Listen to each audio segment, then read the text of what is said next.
Hi guys, welcome back to the channel. My name's Jason and I'm your watch guy today. Now some of you may know, my most popular upload has been my review of the Pagani Design Yachtmaster homage, and as many of you who watch my videos regularly may know, that's become an absolute staple in my watch collection. Absolutely love it, and I just couldn't argue with the price that they offered it at. So I was so excited to get in the Pagani Design GMT. Now you may have seen me unbox this. So excited to get it in.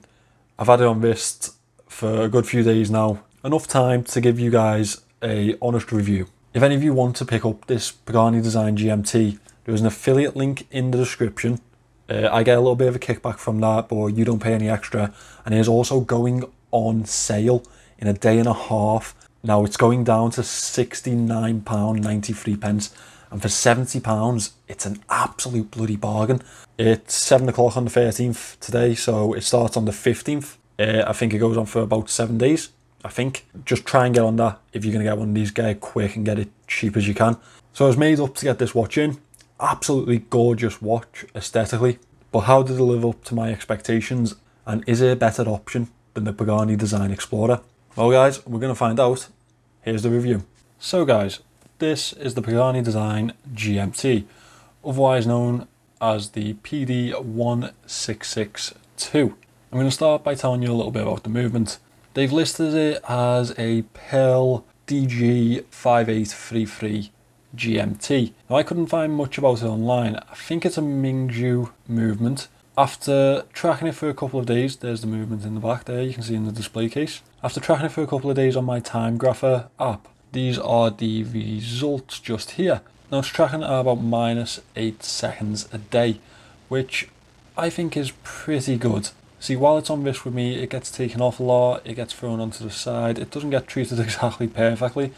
So I think that's not a bad result, to be perfectly honest. This is 40mm in diameter. It's probably in the same case that the Yachtmaster homage came in, the one that I reviewed a couple of weeks ago. Here's it is here side by side. I think they're pretty much the exact same cases, to be honest. So it is 13.5mm thick. Lug to lug it comes in at 47.4mm, which is very wearable, sits very nicely on my wrist. Lugs are 20mm and it tapers down on the bracelet here to 16mm. That's a very nice taper on the bracelet, brings it down to a nice thin bracelet. So I'm going to get us zoomed in a little bit and we can start talking about the actual aesthetics of this watch. So the GMT watches come in 4 different colorways. They have the all black, they have the Batman, which is black and blue, they have the Pepsi, which is blue and red, and then they have this one, the Coke bezel. I went for the Coke bezel because I don't have one in my collection and I thought this would be a very nice start. So this casing is built in 316L stainless steel. Really good quality build, this one. Comes in 156 grams, nice weight to it, good quality weight I believe. We have brushed lugs here and a high polish side. On the crown guard side here, it is again high polished and the edges of the crown guards are also a high polish. We have a signed screw down crown, as you can see. This crown is actually a lot nicer than the Explorer that I got. It clips in pretty much first time every time, and it feels quite nice to screw in. I think they may have improved slightly with the quality control of those crowns. So we have a screw down display case back. This all comes together to give the watch 100-meter water resistance, as you can see labelled on the dial there. Another nice touch from Pagani. I did say in the Explorer video I would have loved for them to have signed the rotor and they didn't. But they have signed this one. I'm really happy about that because that's a sign of quality. It's also a sign that the brand are improving as they go along, and I think that's something that you really do need as a watchmaker. So this is a 60 click unidirectional bezel, as it was on the Explorer. Obviously it has a completely different bezel insert, but it is pretty much the same bezel action as on the Explorer. There's a little bit of wobble in it, a little bit of play, but overall I'm quite happy with the functionality of that bezel. As you can see, this is a Coke GMT bezel. By GMT bezel, I obviously mean that there's Arabics that follow around to 24 hours at 2-hour intervals. That's so you can track another time zone or even track the GMT hand properly. So moving into the dial, we have a black dial accented really well with the loomed applied indices with a nice stainless steel finish on the edges of them. We have a minute track around the edge in white, very legible. We obviously have the Pagani Design logo, Explorer, GMT automatic, water resistance to 10 bar or 100 meters. Now, I want to show you something dead quickly. I believe that they've used the same dial on both of these watches. They've just printed the GMT at the 6 on this one. Maybe a little bit of cost cutting there. I mean, if it brings the cost down, it brings the cost down. I'm actually quite happy with the dial, to be fair.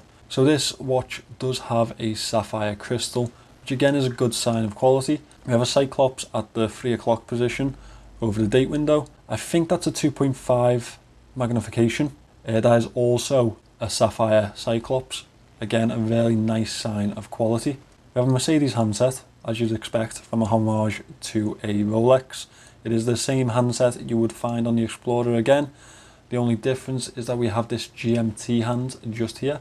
That's accented in red and it's quite nice. It matches the bezel in the GMT label just at the 6 o'clock. I quite like that. It's a really nice arrowhead GMT hand also. The hands and indices have the same loom. I will just insert the loom shot just here for you. It's not the best, as was the case with the Explorer. That is definitely one of the spots where they've used some cost cutting. So moving around the watch, we have a stainless steel bracelet with polished inner links and brushed outer links that flows through to this clasp. I really do like that clasp. It is the same bracelet that we found on the Explorer, but I feel like this one's a bit better quality from what I've experienced with it. Maybe I just got unlucky with my Explorers, but this is definitely a better quality. As I say, it's the same type of clasp that you found on the Explorer. It has the Rolex attempted diver extension. Obviously nowhere near the quality of a Rolex bracelet, but it's quite a nice little addition to this watch. We have 3 micro adjusts through here. Close this up.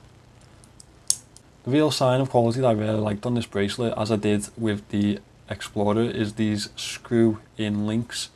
I've never really had that on a watch before and it's quite nice. It's really easy to use and really accessible to change the links, and it's a nice sign of quality again. Now, I really did love the Explorer. For the price that I came in at and what it did for me, it was just a brilliant watch. But I think I'm going to have to be a little bit harder on this here GMT. So I do have a couple of moans about it. Some are quite minor and some I feel that Pagani have really dropped the ball. So let's begin with the micro adjusts on this bracelet. As is the case with the Explorer, they're really hard to access. It took me around 20 minutes, 30 minutes to get that micro adjust into the next slot. Absolute nightmare. So while the bracelet is quite nice on this one, it's still fallen a little bit short for me there. The Cyclops is way too magnified and I feel like it's slightly off center. Maybe that's because it's so magnified that I'm noticing it a bit more. I feel like that's the wrong match for this watch. And following on from that, there's no AR coating across the Cyclops and it really does bug me sometimes. It's really quite hard to read the date on this watch. My third moan is that this bezel does not align properly. I feel like it's slightly off to the left, and I understand that quality control cannot be as good as bigger brands when they're charging these types of prices, but at the same time I would have liked it to be central. It's something that really does bug me, so that's let me down also. Now, my main moan about this watch is quite a big one for me, because I don't really mind if manufacturers have to downgrade materials to meet a price or meet a budget, because obviously it has to be done sometimes.